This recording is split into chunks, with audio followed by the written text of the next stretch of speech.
We'll make it down to where we should be this time of year, in the 30s tonight, and then tomorrow, well, the weather begins to change. Take a look at some of the numbers right now. 50s and 40s out there on the Skywatch WeatherBug Network. From Batesburg at 56 degrees in Lexington County. Here in Columbia, it's 51 at E.L. Wright Middle School. Fairfield County and Ridgeway, the scanning location, 44 and 48 at Heathwood Hall here in the city as well. Winds calm, and the rain gauge 0 for everybody. We have not seen rain today, but this is relevant to the forecast as we are starting to see a pretty powerful storm system set up that will bring some good rain chances for us and snow to the northeast. We'll break that down for you as we continue to roll through the forecast here. Here's Skywatch Sat Weather over the last couple of hours, and things still looking good out there. We are watching, though, ahead of our area of low pressure that's going to bring some changes. Clouds starting to roll in. Northern Georgia, we'll see them pushing into the upstate.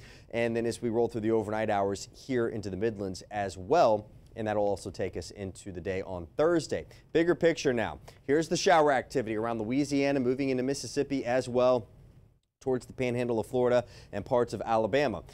Our rain chances by tomorrow afternoon start to increase. We've been watching this system for a couple of days, and we're starting to see a lot of consistency with these models to hold some heavy amounts of rain together along this track right into the Midlands of South Carolina over the next couple of days. In fact, the bigger picture, you can see we've got this system right here in the Gulf that is going to affect us, and another system to the north bringing some snow to Minneapolis, and we're expecting these two systems to combine about late tomorrow evening into Friday morning. As that happens, it's going to set up for a potential snowmaker in the northeast. So if you have travel plans this weekend towards the northeast, some of the air carriers are actually already starting to let you change your flight without having to pay a fee because of the potential, especially around the Boston area, to see a pretty significant snow event, while we're looking at a pretty good rain event here as we head into Thursday. No watches or warnings as far as flooding goes right now, but I think it'll be a different story on the map as we head into tomorrow and we start to see these rain amounts starting to build up in the southeast.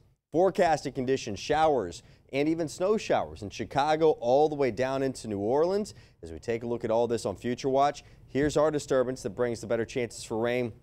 Here's the other factor for the northeast as we head towards Friday. Let's just go on it through the day and into tomorrow this time. Notice we still have a good chance of some scattered showers, and the yellow indicating some heavier rainfall. And then in about 48 hours, a different story for our friends up north. Overnight, we're down to about 36 in the city. And then as we go through tomorrow, from the 40s at 9 a.m., I think we make it to about 60, but the rain chances, we'll begin to see those picking up and some heavy amounts of rain, 50s. By this time tomorrow night, and breezy, a southeast wind at 10 to 20. 7-day forecast, I think we'll top out right at 61 tomorrow. Staying in the 60s as we roll through the 7-day period, but it's the rain chances late tomorrow into Friday morning. And then fortunately for us, things looking good this week. And while the northeast dealing with a different story, our rain chances returning next week as we get into a pretty soggy setup as well. So we're in that time of year that it gets pretty fickle. But once you start to see these models really nailing things down, it's no question about it. You start to have some fun weather or not so fun weather, depending on what you're a fan of. Exactly. For us, it's good news because we do need the rainfall. Right. For the northeast, they are behind for snow. They're about, in Boston, around 24 inches behind for the year, and they will put a major dent, if not beat, that deficit by Friday night. Too bad for those people in Boston. I don't live there, so I'm just kidding. Okay, but wow. Hopefully, you're in trouble. You got out to enjoy the day. It was gorgeous here today. Absolutely great. Yeah. I think the first part of tomorrow is going to be nice. It's going to be that later part that we're going to need to definitely keep that watchful out of the sky and with the umbrella as well. All right. Thank you.